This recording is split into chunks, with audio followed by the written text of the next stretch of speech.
Oh, Meg Storms joins us now with a look at sports. And Meg, it will be a very long, long week for the Eskimos following that loss on Saturday. Oh, it was an ugly loss, and head coach Kavis Reed was fuming as he laid into his troops after their second straight home defeat. But some good news heading into the rematch this weekend in Vancouver. Receiver Fred Stamps, who sat out Saturday's loss with a leg injury, has vowed he will be good to go. Are you going to be able to go next one? I'll be ready. A little more motivation afterwards. Yeah, with me in practice, I'm going to be ready. Obviously, we miss Fred because he's our playmaker, one of our playmakers. But we strongly feel he will be available to us. We very strongly feel he will be available to us. The Esks finished Saturday's game with 3 measly points and just 145 yards of net offense. And while new starting quarterback Mike Riley would love to have his star receiver at his disposal every game, he's not using that as an excuse. That has, I think, no bearing on the outcome of the game, but yeah, it's nice when Fred's on the field for sure.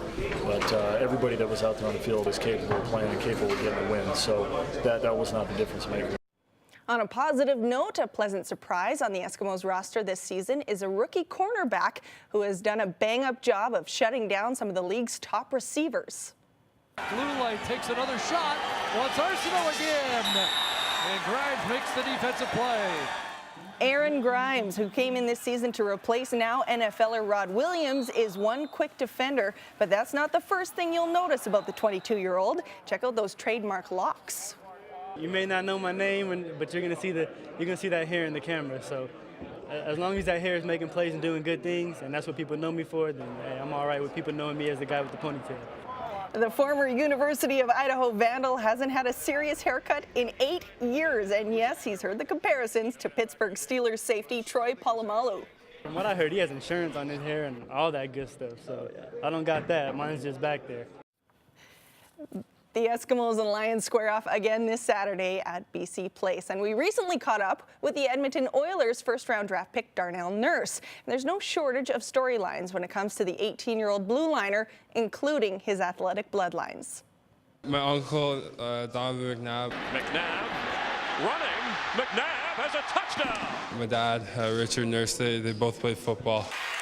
David Allen drills it over the middle, right at the goal line, touchdown, and it is Richard Nurse coming up with... Yeah, family reunions must be a blast. And there they were, Dad Richard and Uncle Donovan in New Jersey on draft day. Nurse, who registered 13 goals and 51 points during his 2 seasons with the Sioux Greyhounds, is no slouch in the classroom. The Hamilton native was named the Ontario Hockey League Scholastic Player of the Year, carrying an average of 85%. School's always been important in my life. I mean, one bad injury and this can all end. I mean, knock on wood. But, you know, you always have your education and your smarts, they never go away. And remember this scrap at last year's top prospects game? That's Nurse going at it with Oil Kings forward and Ottawa Senators draft pick Curtis Lazar. Hey, whatever it takes to boost that draft rating. And we knew that this one was coming. Ilya Kovalchuk has signed a 4-year deal with SKA St. Petersburg of the KHL. Last week, the 30-year-old walked away from his long-term deal with the Devils that would have paid him $77 million. Terms of the deal were not disclosed. It's the same KHL team Kovalchuk played 36 games with during the lockout.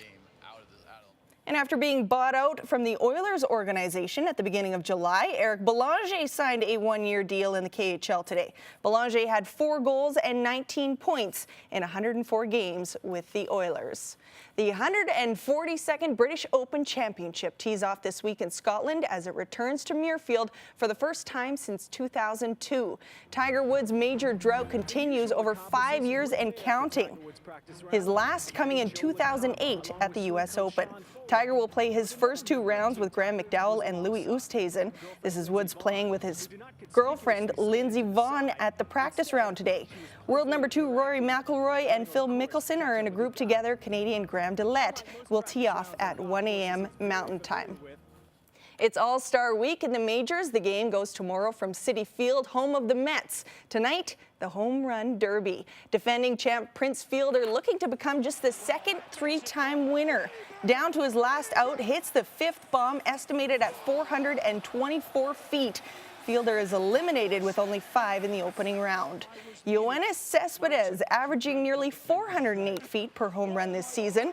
Cespedes golfs one deep to center, His third homer goes over the truck, measured at 447 feet. Second round, Bryce Harper needs 8 to make the finals. With 7 outs, he hits one deep to right center. Harper advances to the final along with Cespedes. Final round, Harper with 24 homers total. Now Cespedes, he had 17 in the opening round, finishes off with a total of 32, and he is your 2013 Home Run Derby champ. Well, we've seen plenty of horrible ceremonial first pitches at baseball games over the years, but this one might just take the cake. Canadian pop singer Carly Rae Jepsen, known for her hit single Call Me Maybe, was asked to throw the ceremonial first pitch before Tampa Bay Rays game against the Houston Astros. It did not go so well. She fires it right into the dirt. And well, the Eskimos didn't give us a whole lot to work with when it comes to this week's CTV Super Plays, but that doesn't mean that there weren't some other great football moments in the last 7 days. Takes off with it now, tells everybody to go downfield, and oh boy, what a catch! That's a quarterback making that grab. Hit well. Did he? At the wall. He caught it at the wall. He gets it to the left, into his hand, and he is getting it on, and this is a rank bull ride, and I think we're going to be a leaderboard change here. I think there should be. Oh, and down he comes. They got their best defenders in. That ball's right over the bag. It's going to take a great throw by Sandoval, and he makes the play. Tim Lincecum has a no-hitter alive through 7. Camilo had broken away.